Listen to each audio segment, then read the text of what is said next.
Every 68 seconds, somewhere in America, a family discovers the painful truth. Their parent, their grandparent, the person who once raised them with love and care, is not receiving the care they deserve. Think about that. By the time you finish the sentence, another family has stepped into heartbreak, frustration, or outright crisis. And here's the question that gnaws at me. Why is it that a system supposedly built to protect our most vulnerable ends up failing them in ways most of us never see until it is too late? Why do the promises of comfort, dignity, and safety for our elders so often dissolve into red tape, hidden costs, and devastating neglect? I want you to picture something with me. A daughter rushing from work to care for her mother with Alzheimer's, trying to keep her job, her marriage, and her sanity intact. A son standing in the lobby of a nursing facility, wondering why his father is wearing the same stained clothes 3 days in a row. A grandmother staring at a bill that is larger than her entire retirement check, realizing she might have to choose between medication and groceries. These are not rare tragedies. These are daily realities. And yet, society tells us, there will always be enough. The system will take care of them. Families will manage. But here is the truth that nobody likes to say out loud. Too often, families are drowning. Too often, elders are overlooked. And too often, the very system meant to be their lifeline becomes a labyrinth that leaves them lost and forgotten. So, why am I telling you this? Because by the end of this story, you are going to understand exactly what cracks exist in elder care today, how they can swallow families whole, and, most importantly, what you can do to protect yourself and the people you love. This is not just about statistics or policies. This is about real lives. This is about dignity. This is about making sure that when the time comes, you are not blindsided like so many others. Stick with me, because the truths we are about to uncover may unsettle you. They may even make you angry. But they will also equip you with knowledge and foresight. The very tools you need to make sure your loved ones are safe, cared for, and respected. Let us start with a truth that too many people whisper about but rarely say out loud. Unpaid family caregivers are holding up a collapsing system, and they are paying the price with their own health, relationships, and sanity. Take Maria, for instance. She's 47, a mother of 2 teenagers, and works full-time as a nurse. After her father suffered a stroke, she became his primary caregiver. What that really meant was cooking his meals before heading to her 12-hour shift, rushing home to bathe him, managing his medications at 2 a.m., and catching whatever sleep she could on the couch next to his bed in case he called out in the night. She describes her life as living on the edge of exhaustion, constantly feeling guilty that she isn't giving enough, to her kids, to her patients, or to her father. Maria's story isn't an exception, it's the norm. More than 53 million Americans are providing unpaid care for aging or disabled loved ones. That's nearly 1 in 5 adults. These caregivers are stretched thin, often sacrificing their own careers, health, and savings to keep loved ones afloat. And while society loves to talk about family values and the noble act of caring for one another, the reality is far messier and more painful. Caregiving reshapes family roles in ways nobody anticipates. Spouses become nurses. Children become parents to their own parents. Siblings argue about who's helping enough, who's paying for what, and who is carrying the real load. Even in the most loving families, resentment builds. One daughter might resent her brothers for staying on the sidelines. A husband might quietly resent his wife for spending more time with her mother than with him. And the caregiver themselves often resents the very person they love, a resentment they never admit out loud because it's tangled with guilt. Consider James, a retired teacher in his 70s caring for his wife, Linda, who has Parkinson's. Their days revolve around medication schedules, doctor visits, and the unpredictable waves of her illness. Once partners in everything, travel, volunteering, raising their children, their marriage has shifted into something that feels more like patient and provider. James confides that he sometimes longs for just one evening of conversation with his wife without the disease overshadowing everything. Then, immediately, he feels guilty for even thinking that way. This guilt compounds his exhaustion, leaving him trapped in a cycle of love, duty, and despair. The emotional toll of this silent crisis is staggering. Imagine juggling a demanding job, raising kids, paying bills, and still being expected to handle round-the-clock elder care. For many, it feels like living 2 or 3 lives at once and failing at all of them. Burnout creeps in slowly. The sleepless nights, the constant anxiety, the depression that comes from feeling invisible and unsupported. And it's not only the caregivers who suffer. Relationships fray, siblings clash. One child might live nearby and shoulder the daily responsibilities while another, living across the country, insists they're helping in their own way. Resentments fester, dividing families at the very moment they most need to pull together. Adult children may watch their inheritance disappear into the black hole of long-term care expenses, adding financial stress to emotional turmoil. These fractures can last a lifetime, long after the parent has passed away. Society clings to an idealized version of family support, the notion that love alone will carry people through. But love doesn't cover the cost of adult diapers, respite care, or a wheelchair-accessible van. Love doesn't create more hours in the day when you're juggling soccer practice, a full-time job, and your mother's dialysis appointments. And love doesn't erase the shame a caregiver feels when they snap in frustration at the person they were trying so hard to protect. The messy reality is that caregivers are often isolated, financially strained, and mentally depleted. Many cut back on work hours or leave their jobs entirely, leading to long-term financial insecurity. Some dip into retirement savings or take on debt. One study found that family caregivers lose, on average, over $300,000 in wages, Social Security benefits, and retirement funds over a lifetime. Think about that. The very people who give the most end up risking their own futures in the process. And still, they feel like they're not doing enough. The guilt is relentless. If I really loved them, they think, I wouldn't feel so tired. I wouldn't feel so resentful. But here's the truth that needs to be said. If you've ever felt guilty for feeling exhausted, you are not alone. Caregiving is hard. It is backbreaking, emotionally draining work that would break even the strongest person if they were asked to do it alone. The fact that you're tired, frustrated, or resentful doesn't mean you love your parent or spouse any less. It means you are human. And being human in a system that expects families to absorb the majority of elder care responsibilities is overwhelming. It's not weakness, it's a systemic failure. Families are shouldering what should be shared with communities, institutions, and policymakers. Until that balance shifts, millions of caregivers will continue to carry a crushing burden in silence. The good news is that cracks are beginning to show in the silence. Support groups, both online and in person, are giving caregivers space to share their unfiltered experiences.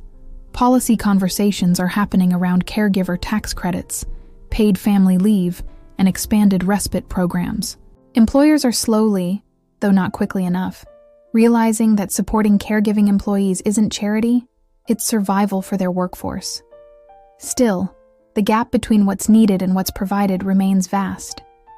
For every Maria or James who finds a support group, countless others are struggling alone, ashamed to ask for help or unable to access it.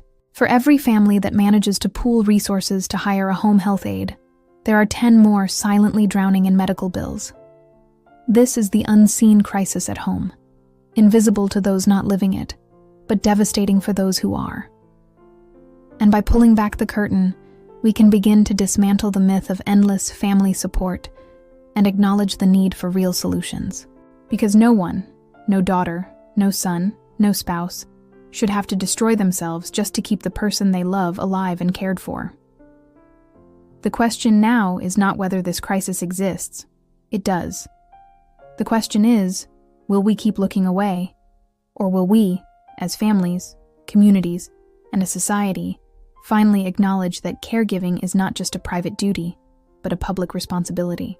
Because until we do, the silent suffering of millions will continue behind closed doors. In America, aging isn't just about growing older. It's about navigating a maze of insurance, policies, and financial barriers that can determine whether you spend your final years with dignity or in despair. On paper, we have safety nets, Medicare, Medicaid, and private insurance. But in reality, those nets are full of holes. Families don't realize how thin the fabric is until someone they love falls through. The myth of Medicare as a safety net. Most people assume Medicare will take care of them when they grow old. After all, they've paid into it their whole working lives. But Medicare was never designed to cover long-term care. It will pay for hospitalizations, surgeries, doctor visits, and short stays in rehabilitation facilities. What it doesn't cover is ongoing custodial care, the day-to-day help with bathing, eating, dressing, or supervision for dementia. This misunderstanding is devastating. Families like the Lees in Ohio discovered this the hard way. After their mother's Alzheimer's diagnosis, they assumed Medicare would fund the memory care she desperately needed. Instead, they found themselves drowning in bills. $6,000 per month for a facility that kept her safe, fed, and supervised. Medicare paid for a brief rehab stay after a fall, but not for the daily care that became her family's burden. "We thought we'd done everything right," her daughter said. "We worked, we saved, we paid into the system. But when we needed it most, it wasn't there." Medicaid, a lifeline with strings attached. Medicaid does cover long-term care, but only after families have spent down nearly everything they own. It's a safety net with conditions that can feel like punishments. To qualify, most states require seniors to have less than $2,000 in assets, excluding a home and sometimes a car. That means middle-class families who worked their entire lives are often forced to impoverish themselves before Medicaid steps in. This creates cruel dilemmas. Some children watch their parents sell the family home to cover care costs. Others strategically spend down assets, paying lawyers thousands to help them qualify without losing everything. The process is confusing, stressful, and deeply inequitable. Families with resources can hire elder law attorneys to navigate loopholes, while lower-income seniors face years on waiting lists for home care aides or must accept whatever nursing home bed is available. And even when Medicaid kicks in, the options aren't always humane. Many nursing homes limit the number of Medicaid beds they offer because reimbursements are low. The result? Families can spend weeks calling facility after facility, begging for placement. In some states, seniors end up far from their families, placed wherever there's an open slot, sometimes across county lines, sometimes across the state. Private insurance, a luxury, not a guarantee. Private long-term care insurance was supposed to fill the gap, but in 2025, only about 7% of adults over 50 have it. Policies are expensive, premiums rise unpredictably, and coverage is often limited. Families who bought in decades ago sometimes discover their policy doesn't cover memory care or caps benefits at levels that fall short of real costs. Consider Robert, a retired engineer in Florida. He faithfully paid premiums for 25 years, believing he was protecting his future. But when his wife needed in-home aides, the insurer denied coverage for non-medical services, even though she could no longer be left alone safely. "It feels like we were tricked," Robert said. "We did everything they told us to, but when it came time to use it, the fine print swallowed us whole. The human cost of understaffed facilities. Even for those who secure a spot in a nursing home or assisted living facility, the care is far from guaranteed. The COVID-19 pandemic exposed how dangerously understaffed these facilities were, and 5 years later, the staffing crisis has only deepened. Low wages, burnout, and grueling work have led to mass resignations in the caregiving workforce. The consequences are devastating. In one Michigan facility, residents reportedly waited hours for help to use the bathroom, leading to infections and bed sores. In another, meals were skipped or left cold in hallways because there weren't enough staff to deliver them on time. Family members describe arriving to find their loved ones unbathed, dehydrated, or heavily sedated to make them easier to manage. And the staff themselves are often victims too, overworked, underpaid, and unable to give the care they know residents deserve. "I go home every night feeling like I failed someone," one certified nursing assistant said. "There just aren't enough of us to keep up." Inequities that split families apart. Wealthier families have options. They can afford private in-home aides, boutique-assisted living communities, or round-the-clock nursing. They can hire care managers to navigate the system, ensuring their loved one gets the best services available. Lower-income families don't have those luxuries. They may rely on overburdened state systems, unpaid family caregivers, or underfunded facilities where safety is a daily gamble.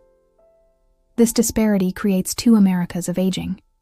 In one, a senior spends her days in a sunlit memory care unit, staffed with attentive professionals, engaging in music therapy or art classes. In the other, a senior languishes in a facility where the staff ratio is 1 to 20, lying in bed for hours at a time, unseen and unheard.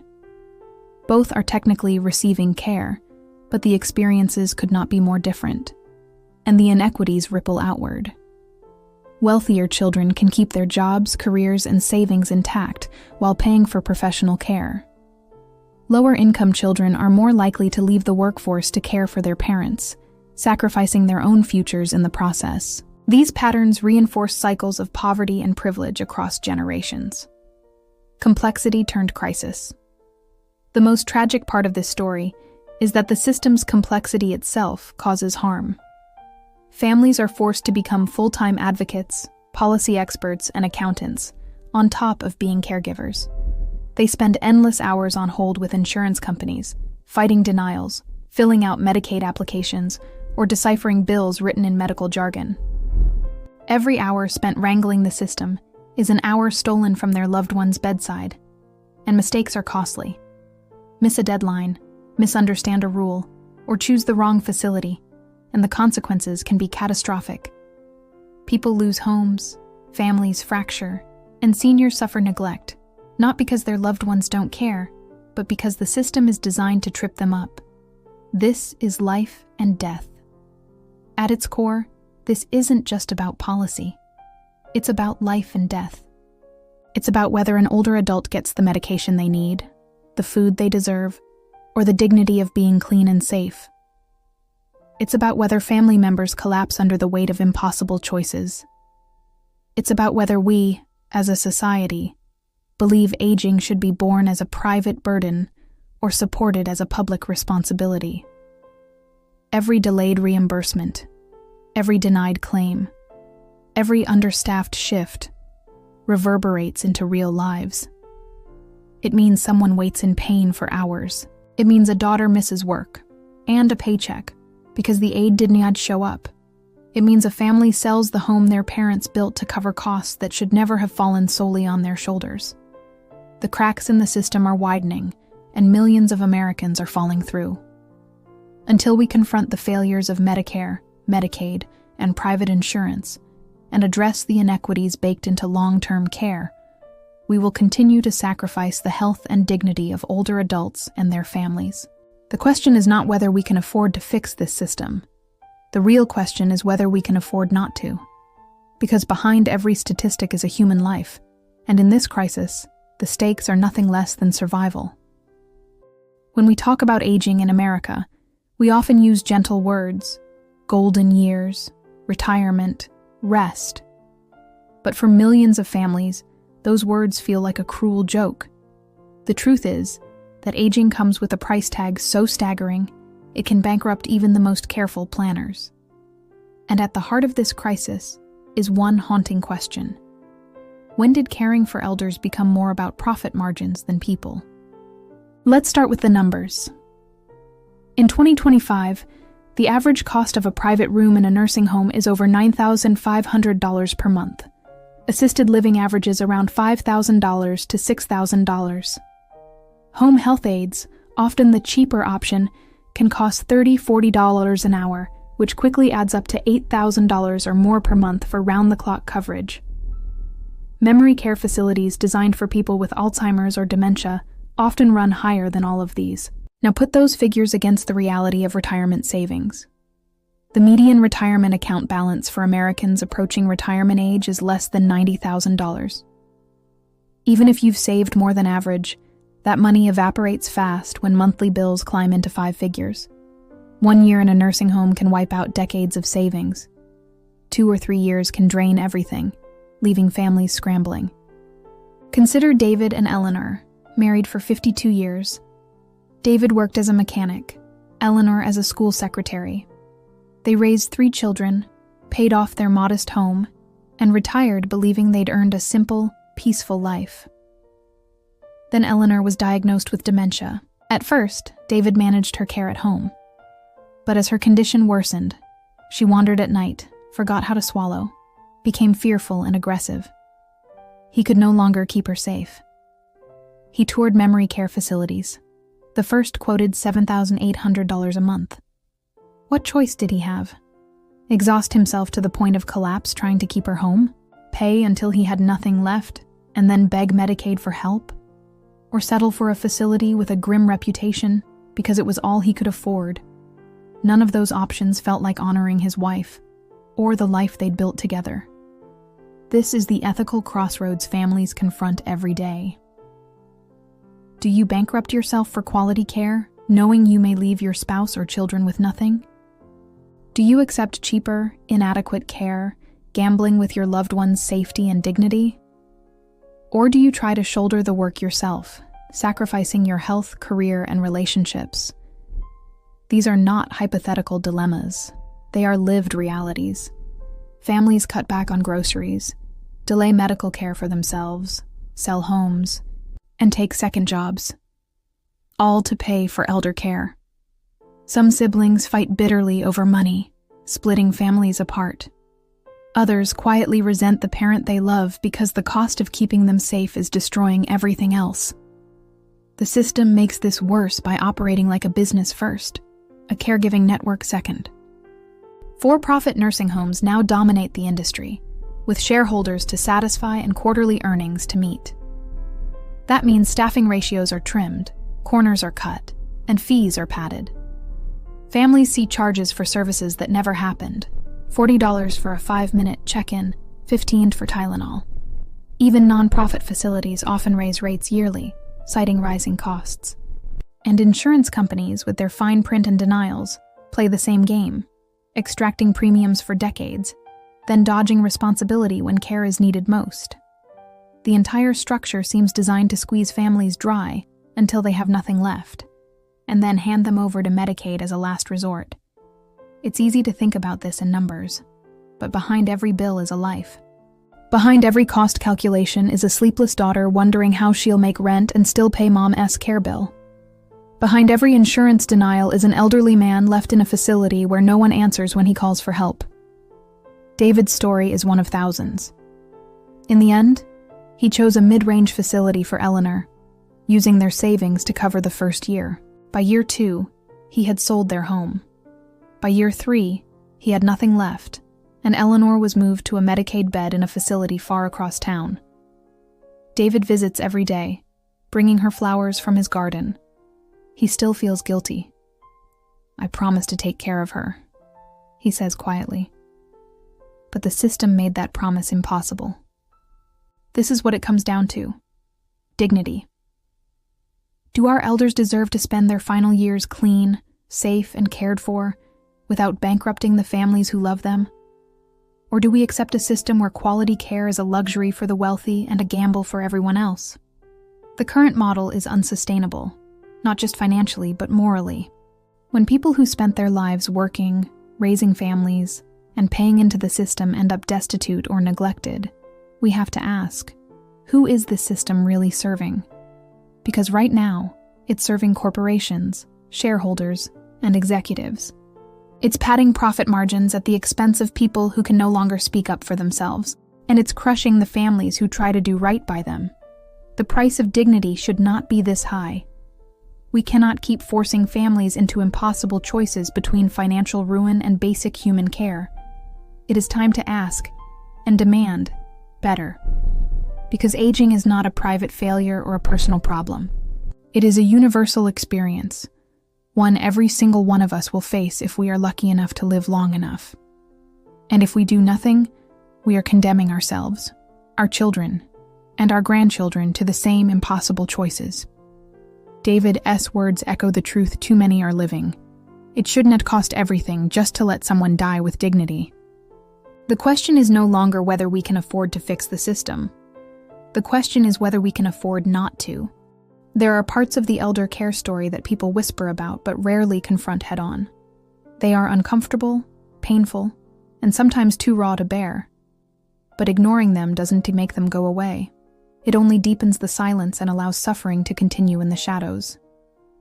These are the issues we must drag into the light: elder abuse and neglect, the invisible mental health struggles of aging, and the taboo of end-of-life planning. The statistics are chilling. According to recent national surveys, 1 in 10 adults over 60 has experienced some form of elder abuse, physical, emotional, financial, or neglect. Experts believe the real number is far higher, because cases often go unreported. Why? Because victims may be too frail to speak up, too dependent on their abusers, or too ashamed to admit what's happening. Abuse doesn't always look like bruises or broken bones. It can be subtle, unexplained withdrawals from a bank account, a caregiver who isolates an elder from friends, a nursing home resident left in soiled clothing for hours.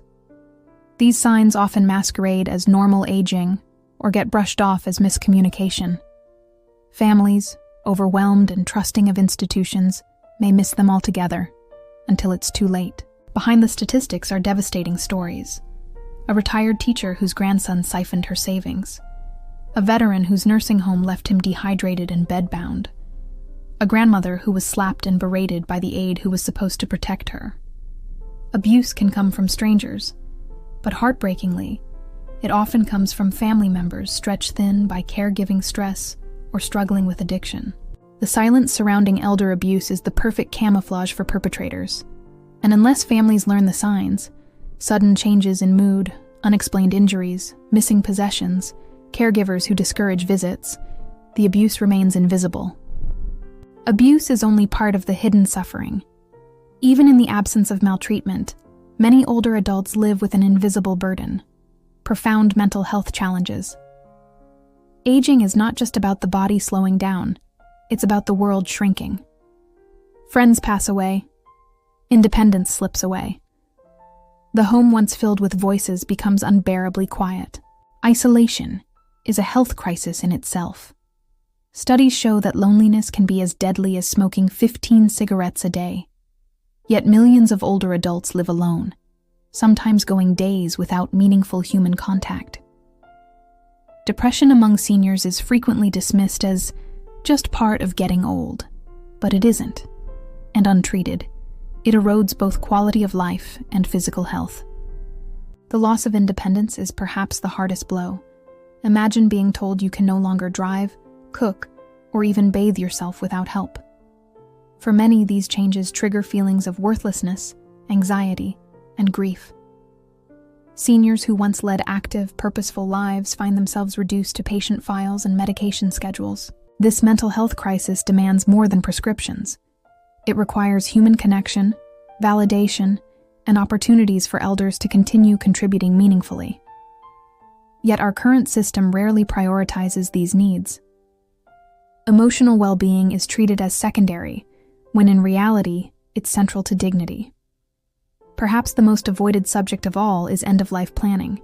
Families often delay conversations about wills, advance directives, and palliative care until a crisis forces their hand.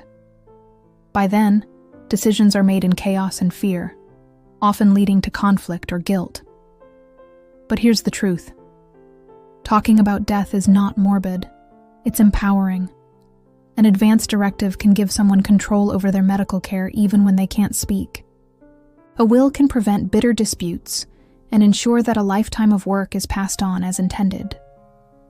Palliative care, far from being about giving up, is about maximizing comfort and dignity in the time that remains.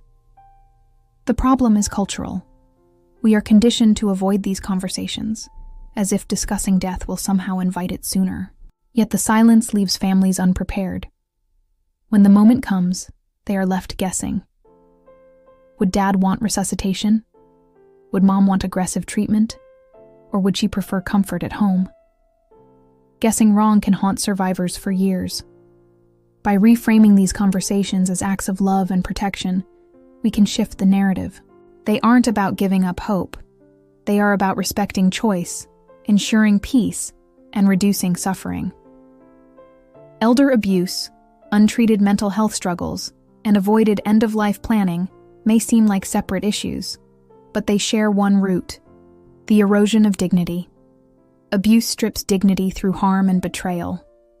Isolation strips dignity through invisibility. Avoided planning strips dignity by leaving others to make decisions without the elder's voice. And yet, dignity is the one thing every person deserves until their last breath. Preserving it requires vigilance, honesty, and the courage to face uncomfortable truths. Families must learn to spot abuse, advocate for mental health, and open the hard conversations. Communities must provide support systems that prevent isolation. Policymakers must recognize that dignity cannot be optional. The elephant in the room is not just elder abuse, depression, or death. It's our collective discomfort with facing them. The price of silence is suffering, but the reward of honesty is empowerment. If you have an aging parent, grandparent, or even if you're planning for yourself, start the conversations now. Ask questions. Notice the small changes. Be unafraid to bring up wills, directives, and care preferences. Talk about mental health as openly as physical health, because what elders fear most is not just pain or decline, it's being forgotten, dismissed, or stripped of their dignity in their final years. And that is something we all have the power to prevent. The question is not whether these issues exist. They do, in every community, in every family. The question is whether we will continue to avoid them, or finally summon the courage to face the elephant in the room. We've pulled back the curtain on the realities of elder care. The exhaustion of family caregivers, the crushing financial costs, the cracks in the system, and the elephant in the room we too often avoid. But here's the truth. Awareness without action changes nothing. If we want to build a better future for our elders and for ourselves, we have to act. Let's start with what you can do right now. There are resources available, though they're not always easy to find.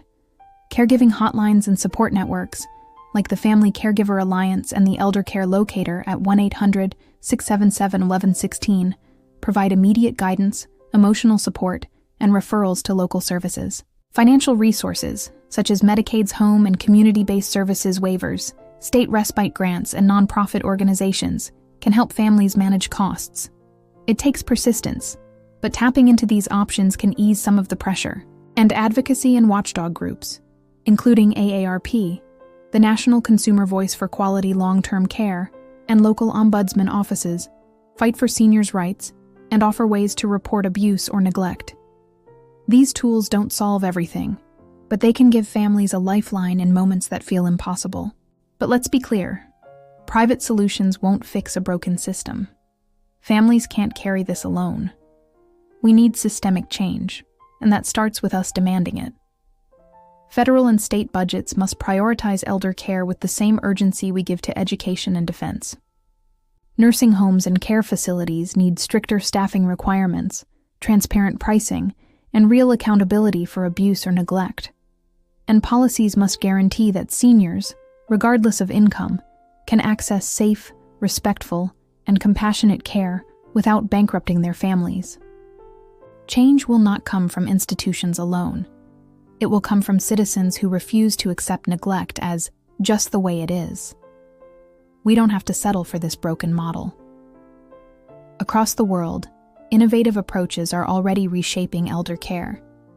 Community-based systems are emerging where seniors live independently, but with built-in networks of support. Shared living models bring students, young families, and elders together under one roof, exchanging resources and companionship. Technology is playing its role too, from wearable devices that monitor health to AI-driven reminders for medication, extending independence and reducing caregiver stress. Imagine a society where aging isn't a private burden, but a shared commitment, where elders remain integrated, valued, and supported. The truth we've explored is hard. It's painful, even overwhelming. But change is not only possible, it is already beginning in small pockets of innovation and activism. And it starts with us, with refusing to stay silent, with choosing to speak up for our elders, to demand accountability, and to reimagine what dignity in aging truly means.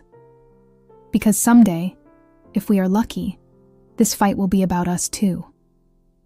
And the world we build now is the one we'll inherit later. The truth is hard, but change is possible. And it starts with us refusing to stay silent.